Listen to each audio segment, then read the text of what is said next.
Jadi kalau saya lihat ceritanya Mas Wahyu ini, ya analisa saya masuknya kualitasnya super ya.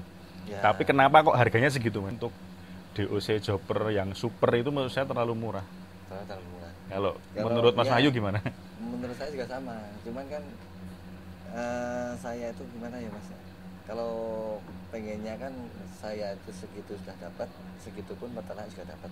Oh iya. Berarti justru kalau sampean persentase tetasnya dibatasi. Iya, tak batasin. Paling maksimal berapa persen, Mas? Dari semua telur yang masuk di mesin tetas. Kalau rata-rata ya paling tinggi saya 85, 86 paling tinggi.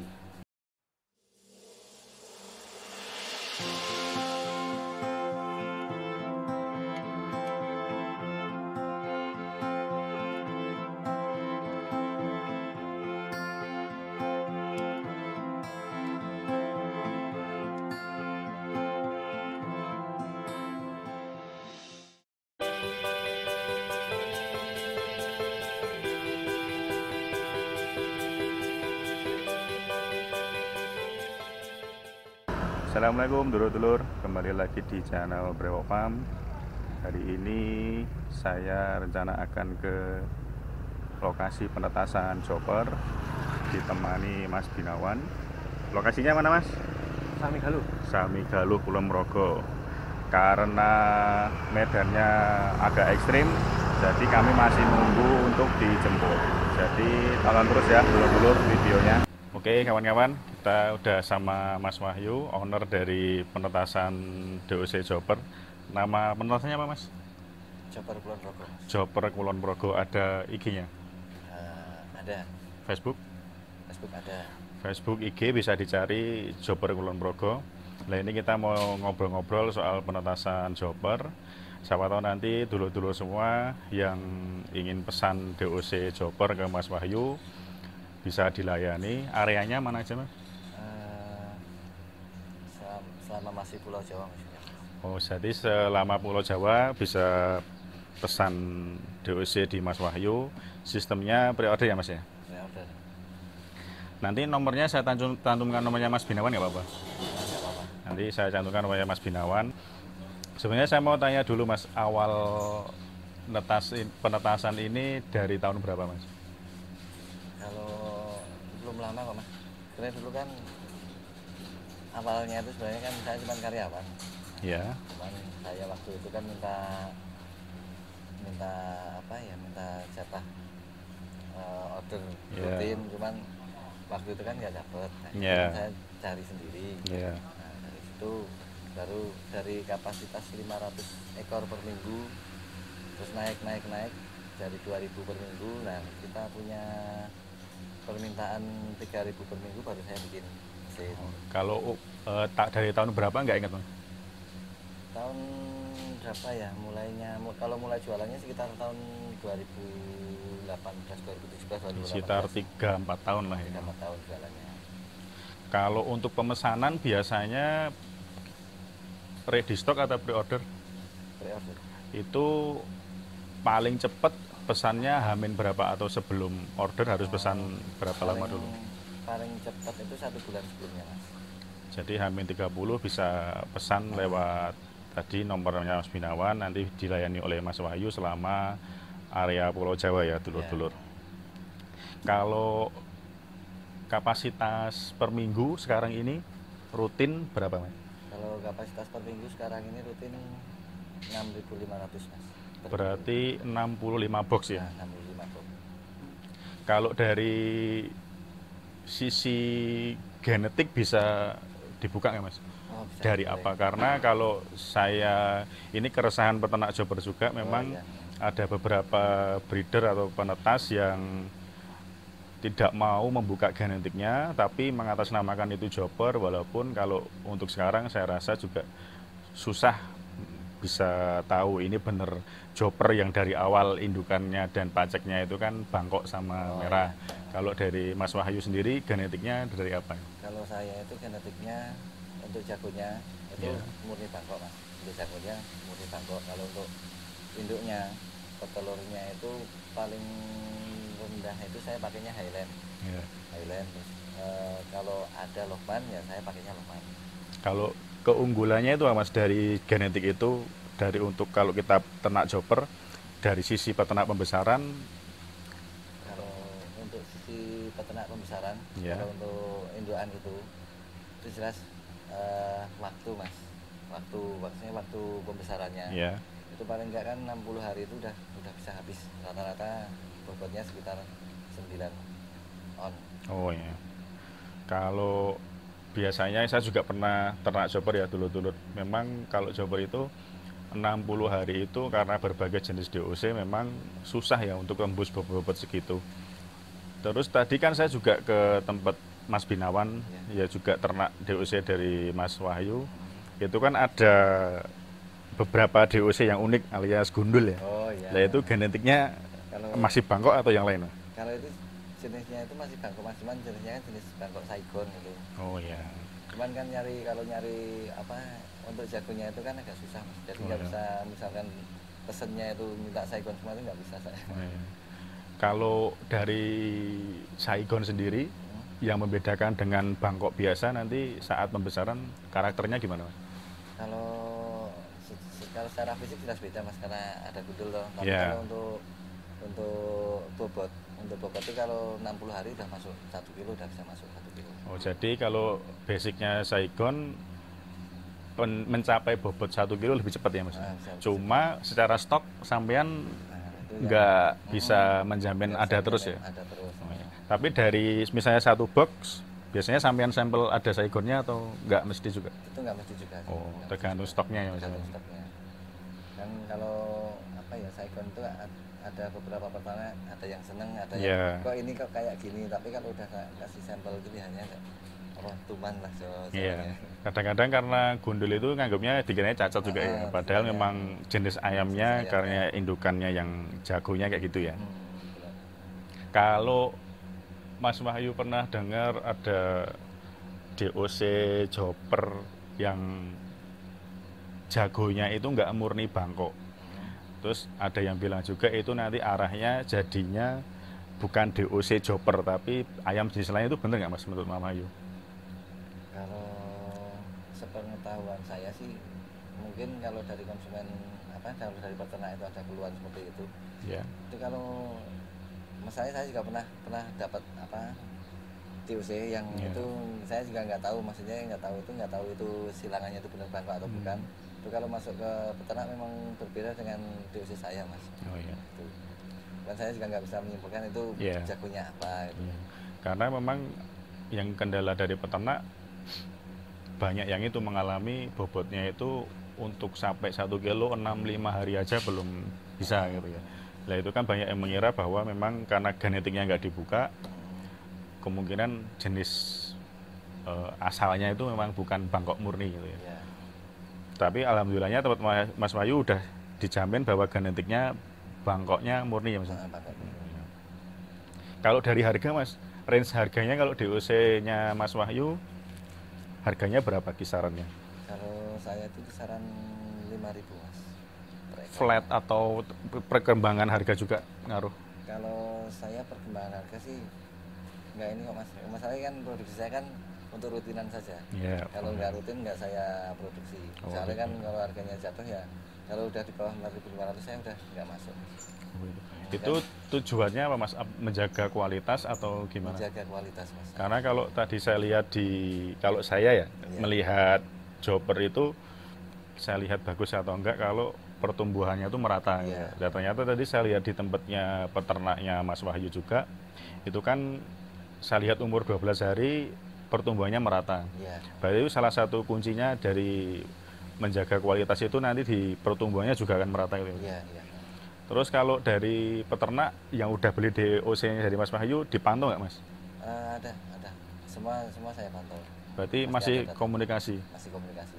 Kan misalkan produk saya kurang apa, itu kan saya tahunya kan dari peternak. Jadi misalnya Mas ini kok ayamnya bagaimana, terus kalau misalkan pas panen pun biasanya kan datanya ada masuk ke saya. Maksudnya dapat berapa ekor, berapa kilo, habis berapa pakan berapa, itu kan ada Mas. Satu bag itu ada bonusnya ya Mas? Satu bag ada bonusnya. 2 ekor atau? 2 ekor. Kalau dari sisi kematian pernah survei nggak Mas? Berapa persen itu biasanya peternak yang pakai DOC-nya Mas Wahyu? kematian itu kalau normal mas, kalau misalnya kalau nggak ada kendala Yeah. sakit atau apa itu paling sedikit, nggak sampai 5% mas. Oh iya.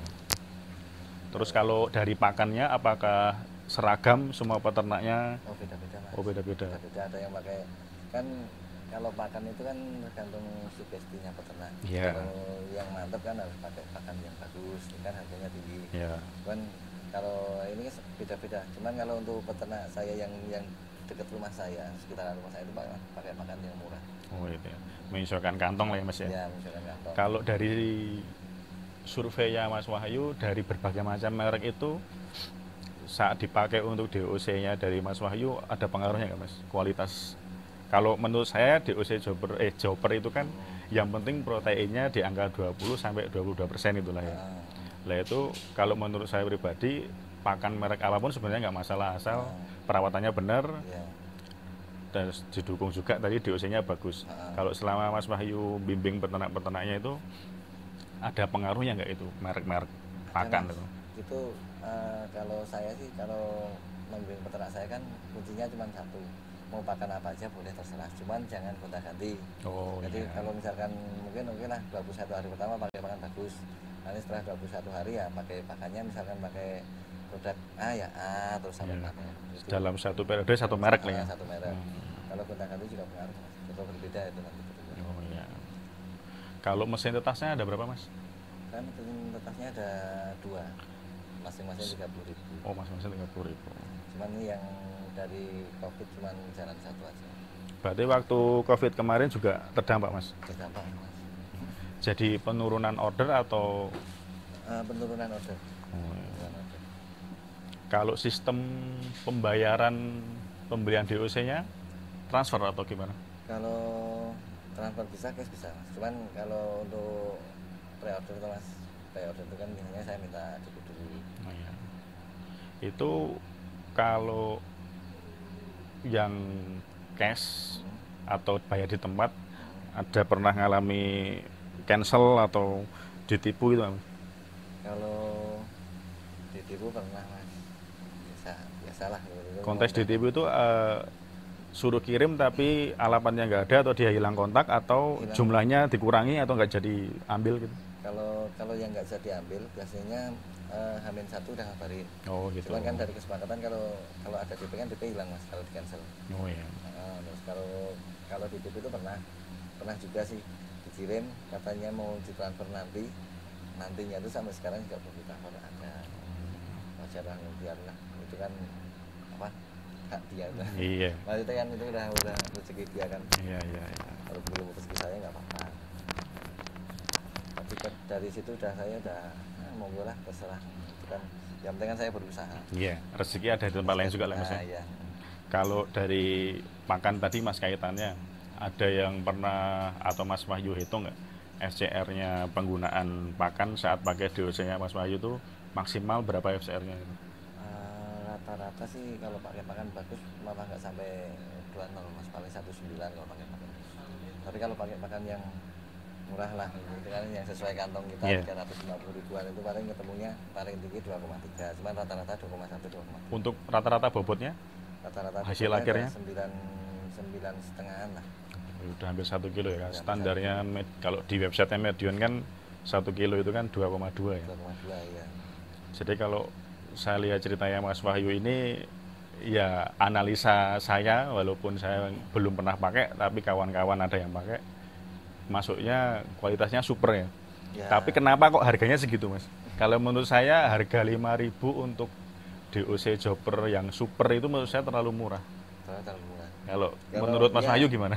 Menurut saya juga sama, cuman kan saya itu gimana ya mas, kalau pengennya kan saya itu segitu sudah dapat, segitu pun peternak juga dapat. Oh iya. Ditinggikan bisa, cuman kan saya kan kasihan peternaknya mas, kalau harga panen nggak menentu. Kalau yang jenis Black Jopper sampean terima nggak ordernya mas? Khusus Black Jopper? Khusus Black Jopper itu pernah ada yang minta, tapi nggak bisa selalu ready stock? Pernah ada yang minta, cuman nggak pernah saya layani. Karena Ya, yang namanya chopper itu kan harus komplit toh mas. Oh iya. Nggak hitam aja. Oh, takutnya yang lain yang pesennya normal nanti kuota warna hitamnya warna jadi hitamnya berkurang. berkurang. Oh iya.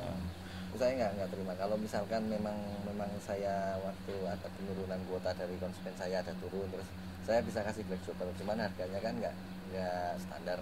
Oh iya. Pasti jauh di atasnya. Berarti kalau stoknya bisa memenuhi, harganya dia mau bisa dikirim black chopper. Tapi kalau saya condong enggak. Mas. Oh, sampai sekarang belum ya. Sampai sekarang enggak. Eman-eman yang lainnya tuh mas. Kalau dari lokasi mas, menurut saya kan kalau teman-teman belum tahu ya, areanya Mas Wahyu ini di Samigaluh, Kulon Progo. Kalau kalian sering wisata di Jogja, itu termasuk di pegunungan Menoreh lah ya. Iya, pegunungan Menoreh. Kenapa kok bikinnya di sini mas? Jauh dari kota. Kalau dari segi pemasaran kan menurut saya akan susah. Kok milihnya di sini kenapa? Dekat rumah tuh mas. Karena ada lahan di sini. Ada lahan di sini. Maksudnya kan kalau saya memang ada sih dari dulu memang ada cita-cita saya punya usaha di daerah rumah saya sendiri gitu. Yeah. Bisa membantu teman-teman sekampung atau Yeah. nanti untuk mengembangkan peternak kan lebih mudah di sini. Yeah. Tapi kalau dari segi pemasaran kesulitan nggak mas? Dari lokasi Enggak, mas. di atas gunung ini? Enggak, gampang. Oh iya. Udah biasa toh mas. Oh, iya. Enak saja. Cuman memang rata-rata minta dikirim mas. Kalau Iya. yang diambil itu ada, cuman kan rata-rata minta dikirim. Tapi ya saya sendiri yang alami medannya, kalau saran saya nggak usah, kalau nggak proper kendaraannya jangan sampai sini lah. Iya, betul. Terlalu bahaya. Terlalu yang ekstrim sih belum ekstrim banget, cuman Iya. kalau belum berpengalaman naik gunung ya jangan. Kalau yang area Jawa itu, sampean kalau di luar Jogja, kirimnya lewat apa mas? Paling lewat ekspedisi mas, Kereta. kereta. Itu ada batas minimal nggak ya kalau luar Jogja pemesanannya yang bisa dikirim? Batas minimalnya berapa ya? Kalau hitungan kargonya sih minimal 5 box mas. Kalau hitungannya di bawah 5 box itu kayaknya nanti ketemu harganya tinggi. Oh iya. Kalau dari tantangannya mas, dari penetasan jobber itu, kalau saya kan ternak itu jalur bisnisnya macam-macam ya, pembesaran, kita jual produk jadinya karkas, terus kita hanya telurnya aja kita jual fertilnya, terus penetasan. Kalau penetasan tantangannya apa mas, bisnis di segi penetasan ini? Tantangannya banyak mas. Itu kan ketemunya nanti dilemanya ke peternak. Ya. Nah, tergantung itu kali tinggal milih mau peternak untung atau mau penetasnya yang untung. Kalau milih kan harusnya untung semuanya. Yeah. Kalau mau penetasnya untung gampang, daya tetas tinggi, udah penetas untung. Peternaknya ya nggak tahu nanti. Karena yang memang selama saya menetaskan, saya kan kalau masuk di dunia penetasan jobber kan dari tahun 2012. Yeah. Dari sana sampai ke sini itu saya ini kalau tetesan bagus bagaimana nanti peternaknya. Ternyata kan saya sendiri pas punya mesin sendiri pun sama, daya tetas saya tinggi, otomatis kan saya untung. Tapi peternaknya yang menangis. Itu kemungkinan kan nanti di pertumbuhannya banyak rewelnya mas. Berarti justru kalau sampean persentase tetasnya dibatasi? Iya, tak batasi. Paling maksimal berapa persen mas dari semua telur yang masuk di mesin tetas? Kalau rata-rata ya paling tinggi saya 85-86 paling tinggi. Kalau sampean tadi bilang kasihan peternaknya, ngaruh di peternaknya, itu yang bikin kasihan tuh dari segi apanya mas? Kalau kita sebagai penetas mau nyari untung yang banyak, kan banyak tuh penetas yang seneng banget kalau hasil tetasnya itu mungkin ya yang 90%, hampir 100% lah. Saya juga pengen mas sebetulnya. Cuman kan saya pikirkan kan saya kan jualannya kan pengennya jangka panjang mas. Jadi kan biar maksudnya konsumen saya itu juga seneng terus pengen lanjut, pengen melihara terus kan. Itu kan yang jelas itu kalau daya tetas itu faktornya pertama kan dari jenis telurnya dulu. Jenis telurnya kalau kita pakainya mungkin kalau yang telur kecil-kecil itu lebih mudah ditetaskan. Nah itu jelas itu untungnya tinggi. Jelas kalau udah telur saya kan rata-rata kan per kilonya kan isi 15-16 butir mas. Itu dengan itu untuk mengejar daya tetas 90% itu bisa mas. Cuman kan suhu yang diberikan ke telur sama lembaga bulan yang berbeda dengan kalau daya tetasnya 80-85. Oh gitu. Itu kan nanti membentuknya ke ketahanan tubuh si DOC-nya itu. Oh, jadi kalau kita penetas punya presentasi yang tinggi, terus DOC itu masuk ke peternak, nanti perawatan dari peternak juga akan susah. Ya, cuman ya itu kan tergantung triknya Ya, masing-masing sih. ya mungkin nggak semua, tapi ada Semua, presentase nanti berapa ayam yang mungkin akan kerdil atau afkir itu. Itu kalau ada sih punya temen memang daya tahannya tinggi, tapi dia juga punya telur juga kualitasnya juga bagus mas. Ya, jadi kayak saya ke tempatnya Mas Binawan juga umur 12 hari mati 2 ekor itu menurut saya bagus banget ya, karena biasanya kan saat brooding itu kematian tinggi, paling enggak sehari 1 atau 2 gitu. Berarti kuncinya juga karena faktor persentase penetasan itu juga bisa ya mas? Iya bisa mas. Masalahnya kan memang membentuk kualitas DOC kan sebenarnya kan di penetasnya mas. Ya. Kalau rekornya itu paling, kalau kapasitas peternak 500 ekor itu kemungkinan paling kalau sampai gede itu angka kematiannya itu paling sekitaran 2 sampai 5 ekor biasanya. Itu paling jelek mas. Kalau dari peternak saya yang kapasitas 1000-an itu paling kalau normal, maksudnya nggak ada kendala sakit, itu paling angka kematiannya paling sekitaran 10-an ekor nggak sampai. Oke, mungkin itu dulu ya mas ya, ngobrol kita kali ini. Nanti setelah ini saya ngobrol sama Mas Binawan, marketingnya Mas Wahyu. Terus nanti untuk akun Facebook dan IG-nya bisa diikuti Joper Kulon Progo ya, dulur-dulur ya. Oke, makasih ya Mas Wahyu ya. Sama-sama. Nah, ini adalah contoh DOC dari penetasan Mas Wahyu yang sudah umur 12 hari. Info dari peternak, umur 12 hari ini kematian baru 2 ekor. Kalau kita lihat apakah ini super atau enggak DOC-nya, kita lihat pertumbuhannya merata atau enggak ya. Ini kalau pengamatan saya di umur 12 hari dengan kematian 2 ekor, di sini postur tubuhnya hampir semua merata pertumbuhannya. Jadi memang kalau disebutkan bahwa seleksinya untuk DOC dari Mas Wahyu ini ketat, terlihat dari hasilnya yang pertumbuhannya lebih merata. Jadi ada harga, ada juga rupa.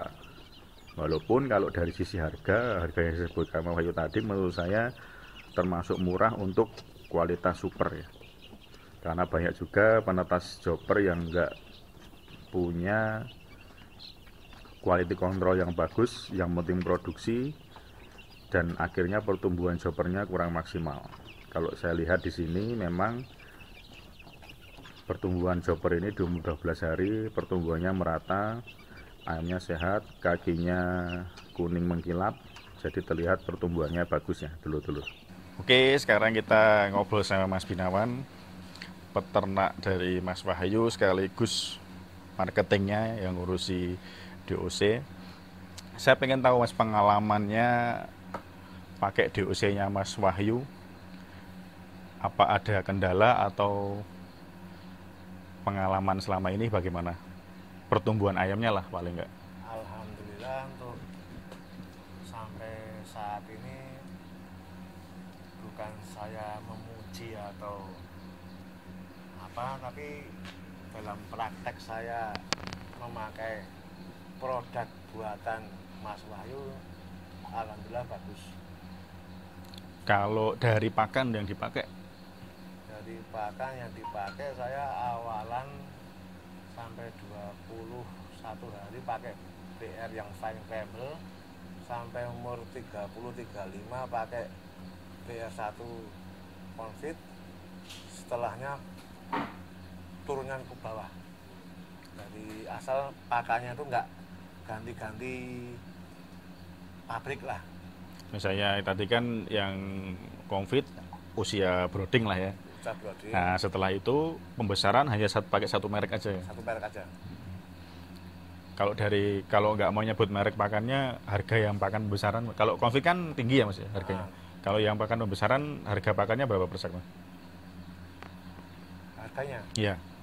Harganya 390. Berarti kalau menurut saya ya dulur-dulur, dari sisi pakan itu kan kalau sekarang udah naik sekitar 420 430. Jadi kalau pakannya Mas Binawan ini termasuk golongan pakan yang murah, tapi ternyata untuk bobot nggak ngaruh Mas. Nggak ngaruh, asal awalannya selain faktor DOC, breeding, pakan, udah 3 itu aja. Bobot panennya dari DOC Mas Wahyu sampean pengalaman berapa Mas? Umur berapa terus bobotnya berapa? Umur 65 hari paling kecil bobotnya 9 on. Terus kalau urusan panen Mas, dibuang kemana Mas? Di urusan panen kebetulan saya ikut sama salah satu paguyuban yang berpusat di Seragen, tapi saya nggak Gak usah sebut lah ya. nggak sebut merek. Tapi itu ada kerjasama sama Mas Wahyu berarti ya, karena DOC-nya suplai dari Mas Wahyu dan panennya ada yang diambil sama paguyuban ini. Paguyuban. Tapi nggak jaminan dipanen kan Mas? Cuma kalau waktu slot kosong asal DOC-nya dari Mas Wahyu bisa dipanen. Saya 100% ikut paguyuban, dalam artian kalau di Jogja, teman-teman paguyuban yang di Jogja yang ambil DOC dari Mas Wahyu, kalau plus pakan dari paguyuban 100% dipanen sama paguyuban. Ya. Kalau nggak sama pakan ya mau dijual keluar monggo. Tapi kalau minta dipanen Minta harus DOC dari sini, tapi nggak wajib, bukan wajib ya, apa namanya, nggak jaminan dipanen ya. Nggak Cuma jaminan. kalau slotnya ada bisa dibantu. Bisa dibantu panen. Ya, kalau untuk panen apa juga bisa hubungi nomornya Mas Binawan. Bisa. Oke, berarti nanti dulur-dulur kalau berminat untuk DOC-nya Mas Wahyu, terus kalau ada slot kosong ingin dibantu panen dengan syarat DOC-nya dari Mas Wahyu, kalau ada slot kosong bisa dibantu panen, bisa hubungi nomornya Mas Binawan. Juga untuk pemesanan DOC bisa hubungi nomornya Mas Binawan, saya nanti cantumkan di deskripsi. Juga nanti saya cantumkan link YouTube-nya Mas Binawan, karena Mas Binawan juga punya YouTube. Namanya apa Mas? Binawan TV. Binawan TV pakai H ya, BHI, BHI. Binawan TV. Nanti saya cantumkan linknya ya dulur-dulur, bisa diikuti. Oke dulur-dulur, mungkin itu aja, sudah komplit dari penetas, dari peternak sekaligus marketingnya juga. Nanti bisa dulur-dulur pahami, dan juga yang berminat pesan bisa klik linknya di deskripsi. Terima kasih. Makasih Mas Binawan. Sampai jumpa dulur-dulur. Wassalamualaikum warahmatullahi wabarakatuh.